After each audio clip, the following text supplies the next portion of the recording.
You gave us more names. We'll be talking about them. The Rule 5 lists have to be put together in 9 days. We're going to talk about what players to know for that.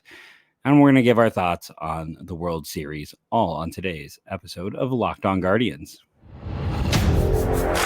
You are Locked On Guardians, your daily podcast on the Cleveland Guardians, part of the Locked On Podcast Network, your team every day.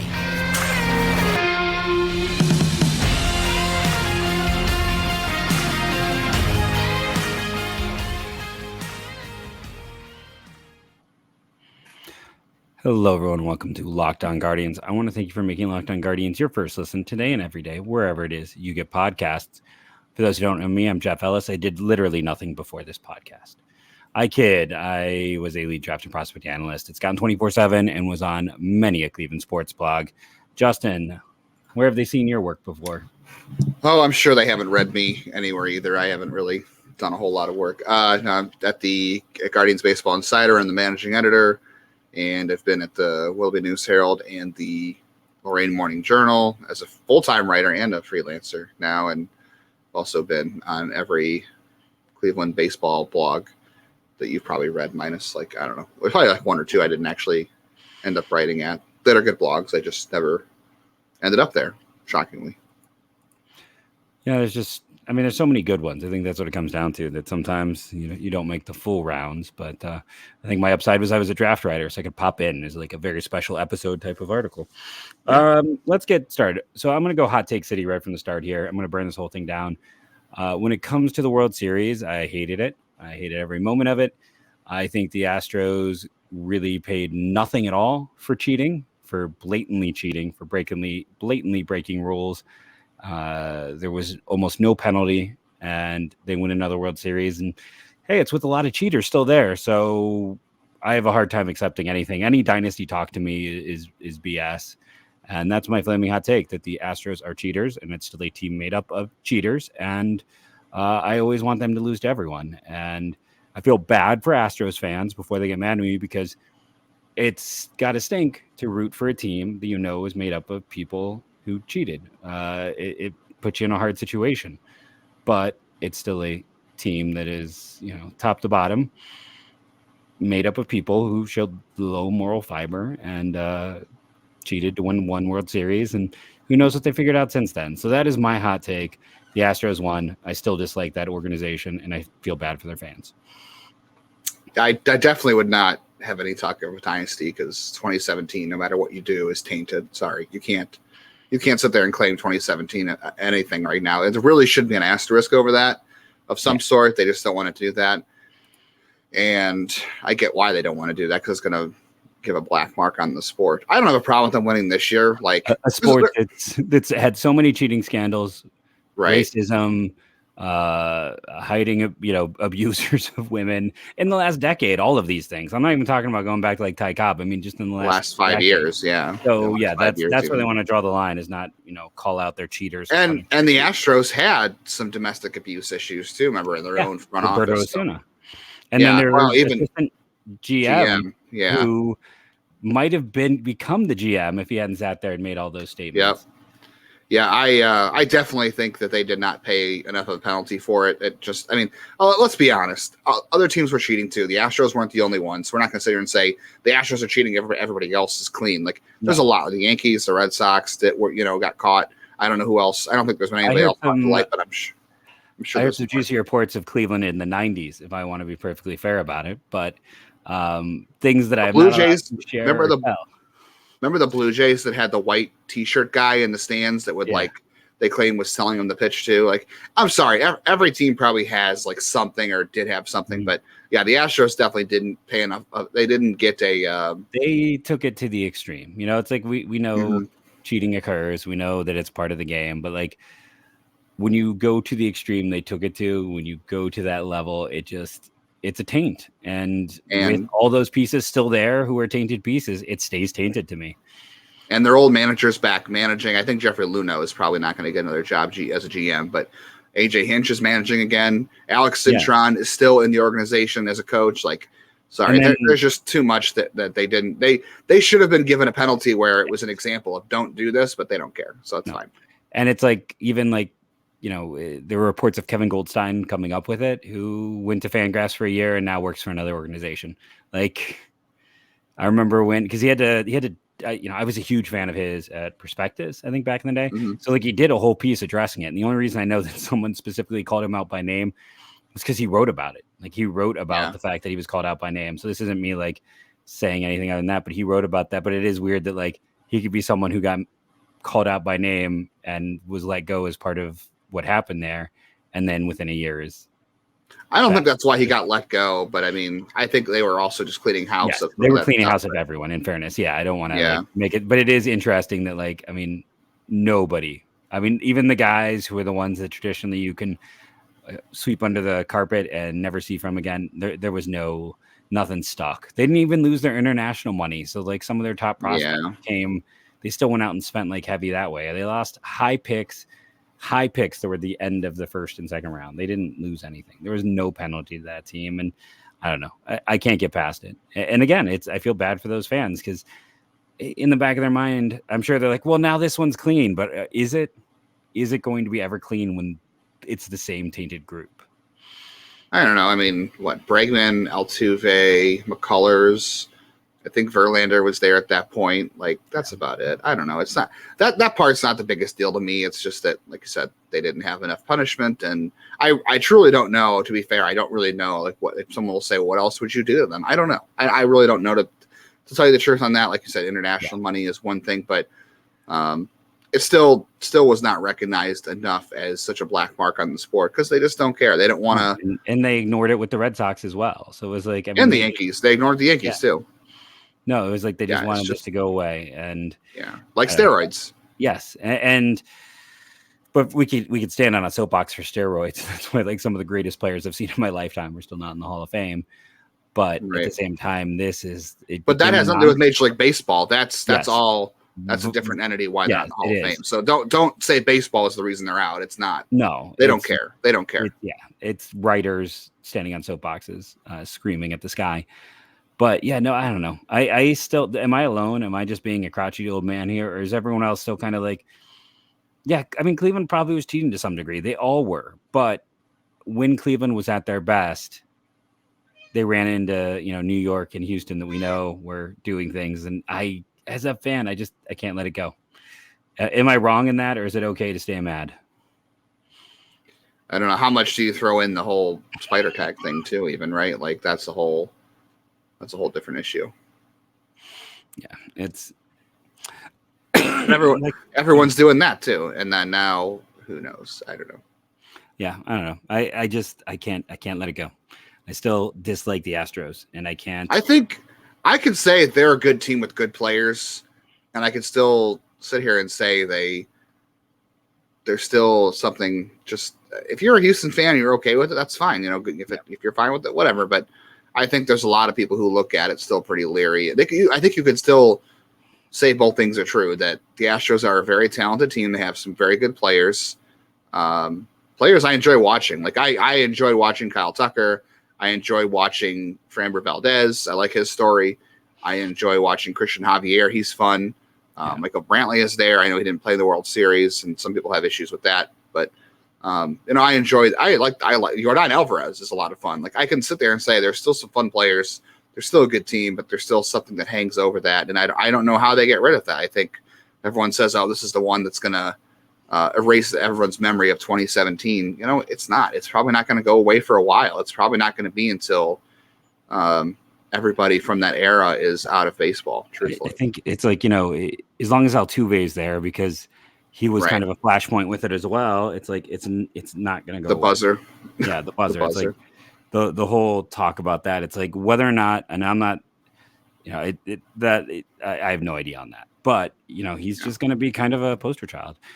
Speaking of poster children, we should take a break right here. Come back. We're going to get into some players that we've been asked about. We have a few trades, some free agents, players that we are going to discuss could be potential targets for the Cleveland Guardians, as well as getting into our top 5 players. If we could protect 5 players for the Rule 5, we can't, and the Guardians won't. But who would be our 5 players to watch? Make sure you tune in to segment 3 for that on today's Locked On Guardians. And our first sponsor are our fantastic friends, one of the Mount Rushmores of sponsors, the good people over at Bet Online. And listen, Bet Online has you covered. Do you want to know what the Bet Online line for next season is? I already know what they have. Oh yeah, hit For me. here, their 2023 World Series odds. The favorites: Dodgers, Astros, Braves, Yankees, Blue Jays. So if we come down to 6, 7, 8, 9, 10, 11, 12, 13, 14, 15, 16, 17, 18th. Cleveland is tied with Baltimore, Miami, Minnesota, and Texas. Wow. Yeah. So if you like those odds, Put some money down. Yeah, put some money down on that one. Cleveland was 40-1 odds at one point. I don't know what point these odds were for 2021, but or 2022, I should say. But yeah, they're 50-1 odds. So if you think Cleveland's going to get better, if you think they might actually do something in free agency, which we'll talk about here in segment 3, you want to head over to Bet Online today and make yourself some money, because that's some great chances. You can put some low money on and make some good money back. If you think they're ready to take the step forward, if those young players are going to step forward, we talked about, and they continue to make positive momentum, could they surprise again? Check out Bet Online for yourself. Head to Bet Online, where the game starts. So let's get into some of these names. Should we start? Who do you want? Well, before we get into that, I mentioned by Twitter, I kind of want to just take quickly Edwin Diaz versus Emmanuel Clase. I think they were arguably the top 2 relievers in baseball last year. And I think it is, again, very different situations. Right? Emmanuel Clase was he in his second season last year, right? Because he lost the year with steroids. So it was only, I believe, he still would have had 4 years of team control. So they got 1 assured year by going 5 years on him. But his contract last year was 5 years, $20 million guaranteed. And then the 2 contract option years were $10 million each. So low end 5 years, $20 million, high end 7 years, $40 million. If you missed it, Diaz got $100 million today, $102 million on a 5-year deal. So Cleveland got 5 years at 20. Again, very different situation. One heading to free agency, the other nowhere near free agency. But there's also a 6-year option, which is probably why it's probably like 5 years, $100 million with a $2 million buyout in that 6th year or something like that. But I just wanted to quickly point it out. Clase had maybe the best season we've seen with the Guardians, and just take a moment and appreciate that they got that done last offseason. Do you want to put anything on top of that thought? Just that good relief help is costly, so be glad that Cleveland locked up Clase. And I'm not saying this is good, because Clase probably is worth more money than he signed for. Let's be honest. I'm not going to sit here and I'm never going to say. I'd be a hypocrite to say I'm very pro labor when it comes to anything, truthfully, to be honest with you. But Clase deserves a lot more, and this is a case of Diaz being paid like one of the better relievers in baseball over the last 5 years. This is a messed up part of baseball's free agency, is that Diaz is being paid for the last 5 years' performance, and Clase is being paid for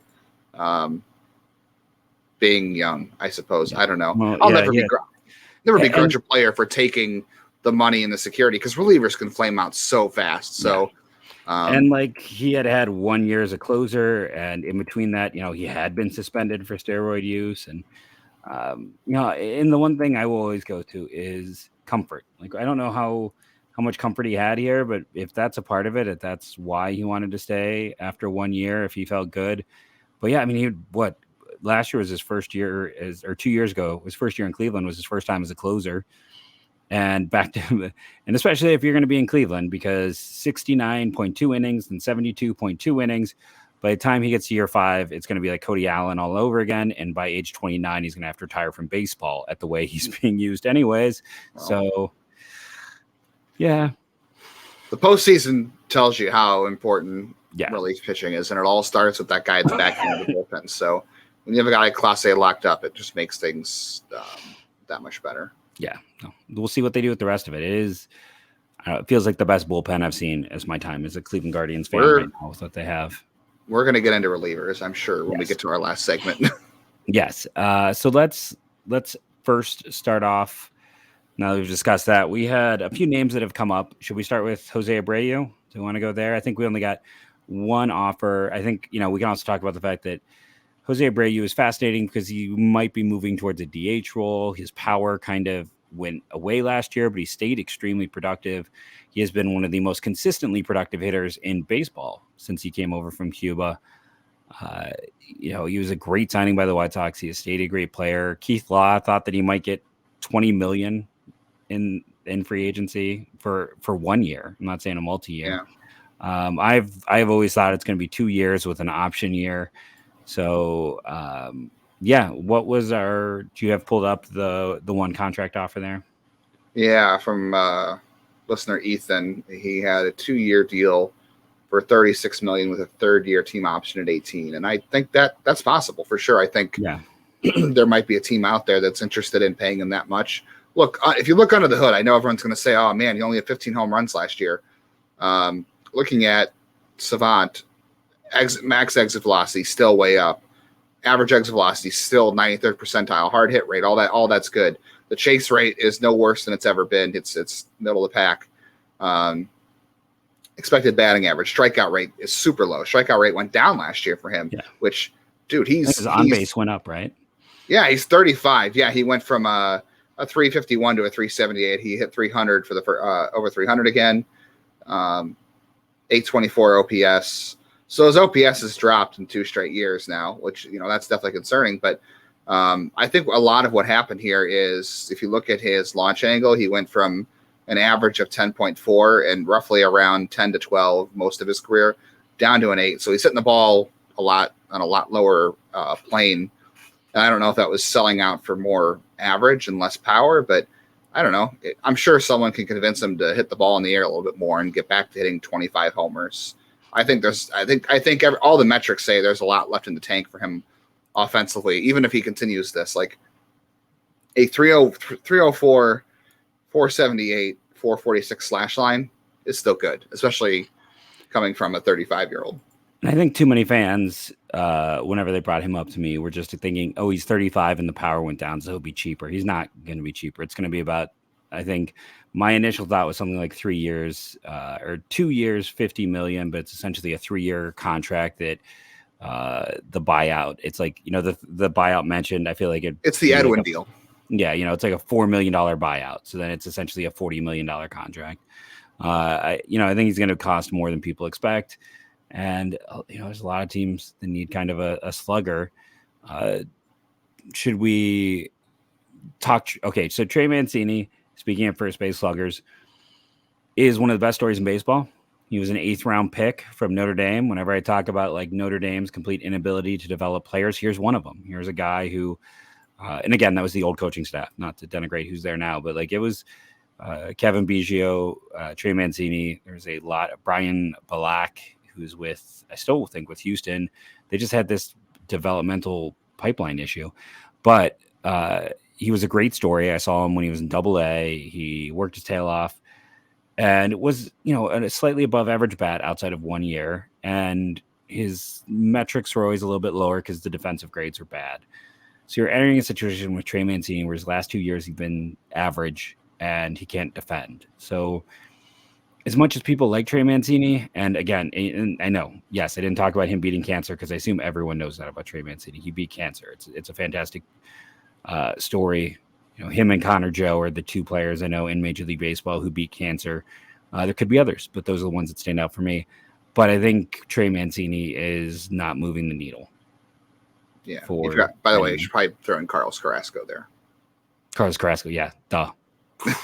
Yeah, we probably should not leave out the one Clevelander. The one Cleveland one, yeah, no, of course, yeah. For some reason, I always think about the heart issue with him, because that was first. So I go to we talk about a guy who's overcome Carlos Carrasco, a lot. Oh yeah.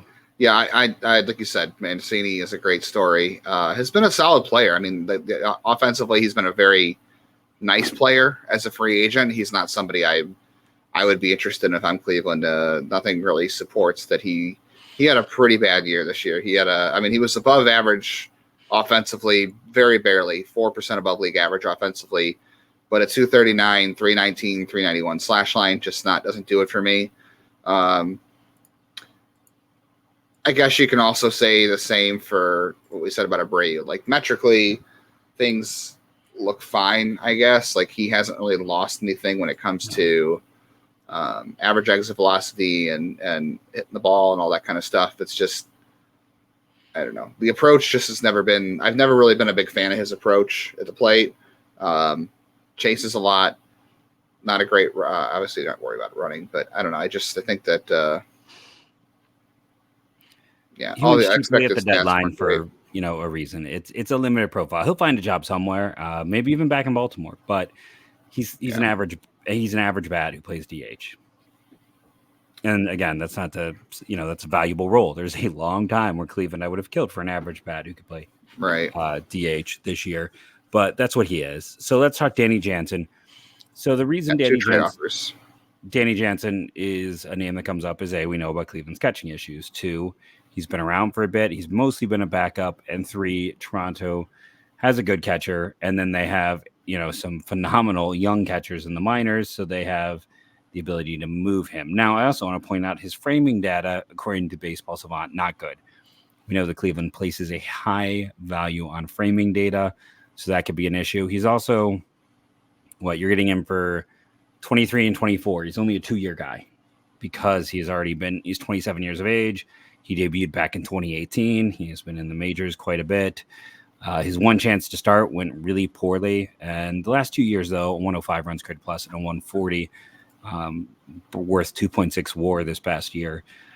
So he's an interesting player with some upside, and it makes sense for him to potentially be on the move. Do you want to go with the offer I got or the offer you got? I got 2 here. I'll just give you the first 2 that I've got. The first one was actually, okay, I guess I just got one. Never mind. You got one. This is from Anthony Prusinski. He wanted to go with Brian Lavastida and Andrew Misiasek, and I think we can quickly say that trade is a giant no for the Blue Jays. There's zero not chance. Gaining anything. They don't need Lavastida. They're trading from depth. Misiasek is statistically really interesting, but that's a no. And then our old buddy Hiram, he wanted. I was just kind of reading it. He's willing to trade Plesac, Morgan, and Misiasek. He thinks both teams would go for that. What is your thought? No. Do you think both teams would go for that? I do not think. No. I'm sure Cleveland will be like, yeah, sure, we'll do that. But Toronto is definitely not going to be interested in such a deal. No, they don't need starters. They need relievers. And Morgan isn't. Listen, Morgan's the 6th man in this pen for a reason. You're going to have to step up with a better reliever. Plesac doesn't move it. And then, again, I get Misiasek is a lefty, and he put up great numbers. He might be Rule 5 eligible. Why would you trade for him? You can just give him the Rule 5 for free. It's they're not going to protect him. Do you want to hear what I would? Do you want to hear what I would do for Jansen? This is what I would pitch. I wrote this earlier today or last night. You'd have to probably add a little bit more in here, but I would start the package with Nolan Jones for Jansen, and I would also maybe ask for Lourdes Gurriel. You'd probably have to sweeten the deal a little bit, but I would start with Jansen and Gurriel for Nolan Jones. The Blue Jays have been dying for a left-handed hitter with some power, and they have an opening in the outfield if they move Gurriel, and if they move Jansen, they can either start Kirk or they can start Moreno at catcher. Kirk should probably really be a DH anyway, let's be honest. Yeah. Moreno's the better catcher of the two as far as defense is concerned. So you move Kirk to DH, you catch Moreno, and then in left field or right field, you have Nolan Jones instead of Lourdes Gurriel. Gurriel would be a great fit for Cleveland, so that's kind of what I would probably start with there. I'm not sure what else it would take. I haven't given it a lot of thought, but I think that would be a start.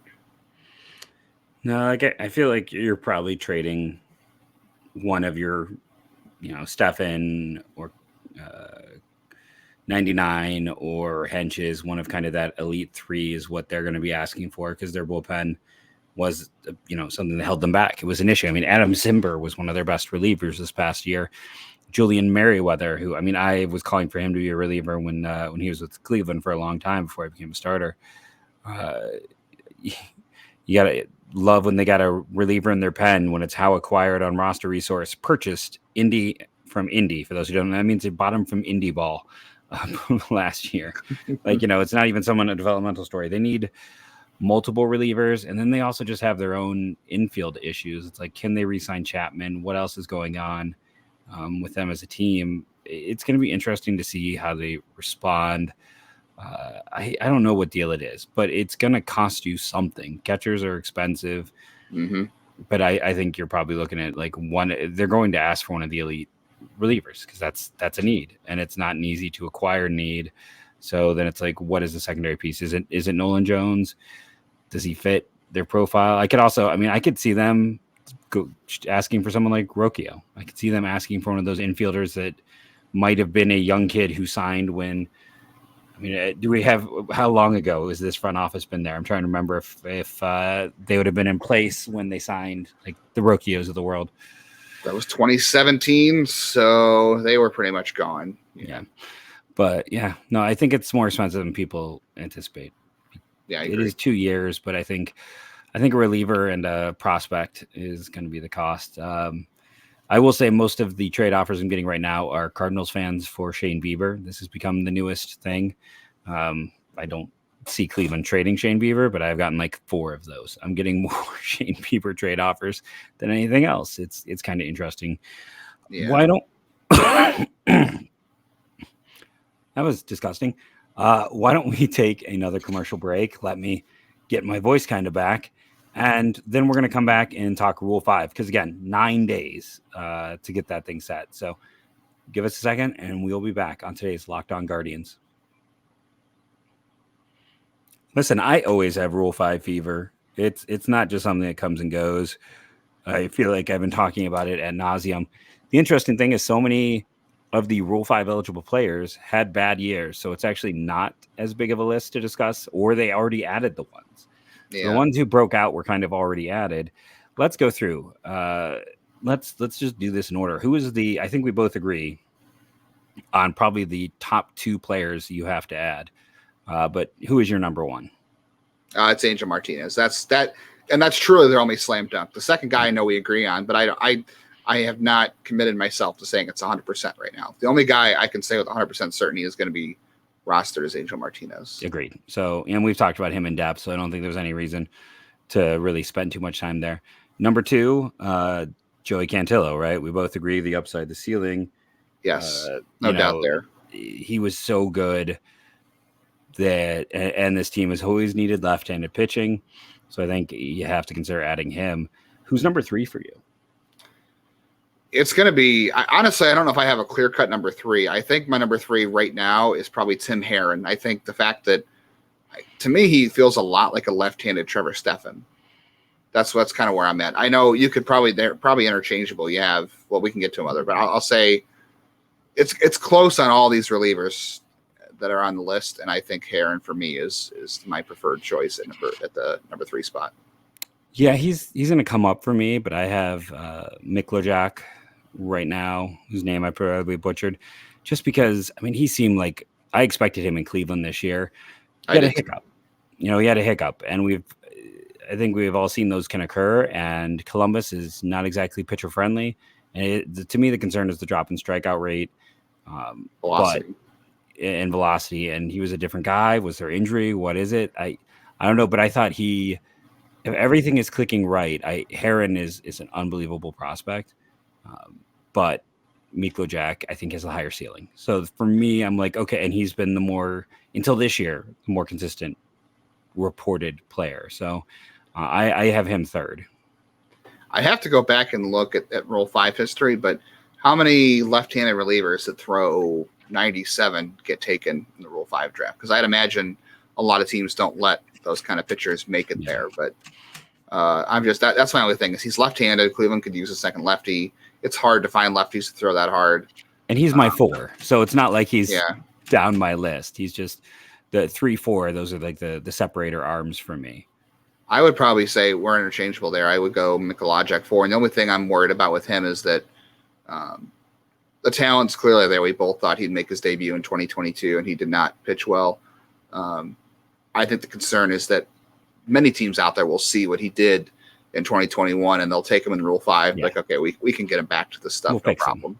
And that's why I have him a little bit higher. Is like, I just think the track record was so good that exactly what basically I don't need to state what you just stated, but that's my concern. That's why I have him a little bit higher, just because Heron's your 4. Yeah, because he's not as listen, he's a fantastic developmental story, a starter at Indiana. Go ahead, name the baseball players from Indiana University. I should know one, but I don't. Isn't that where did Schwarber go there? I was going to say Kyle Schwarber, but I could be wrong. I want to say he was the one, but it should be easy. Yeah, he was. He's the one. Because he was from like the Dayton area. Let's see. If we want to talk about games played out of Indiana University, Ted Klazwiski in the 40s, Mickey Morandini, Merrill May, Sammy Espinito, Josh Flaggy recently, Alex Dickerson. I always liked Alex Dickerson. Oh, yeah. Okay. But it's not been exactly it's not been a producer of talent. And I don't say that to like dig on them. Hey, Scott Efros, the recent player.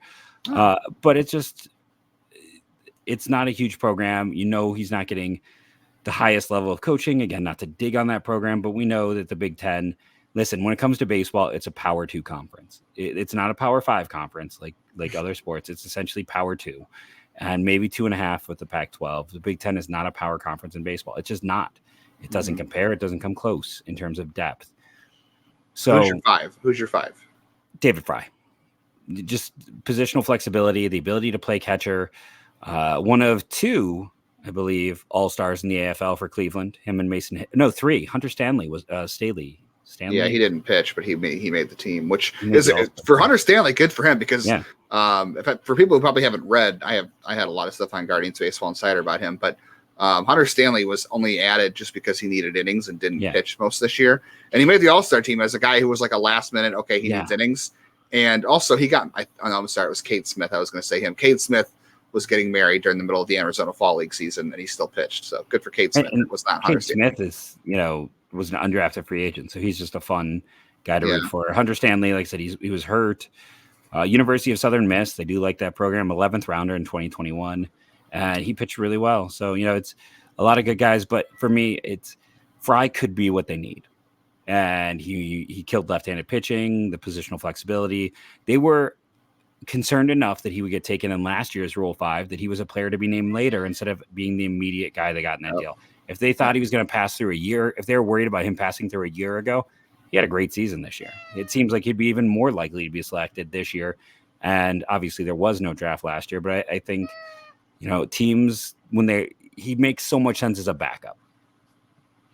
Yeah, I would love to see them utilize his versatility on the roster because that's the one thing I think a lot of people have complaints about over the last several years is that Cleveland's had like I don't want to say stars and scrubs approach. I think that's the wrong term, but they don't utilize their bench very well, right? Because how many times did we see, Michael Martinez, Will Benson at all? Well, we didn't. Yeah, Michael Alex Call at all. But I mean, just like the Michael Martinez, the Mike Avilas, the Mike Freemans.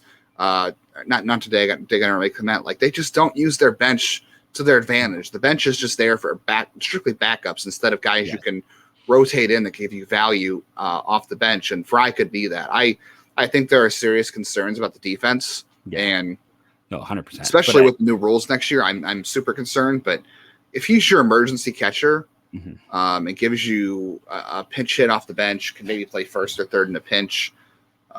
That works for me. I would definitely add him against lefties or a platoon partner for Naylor. Like I think if you can't find something on the open market, I think he can perform as a platoon partner for someone.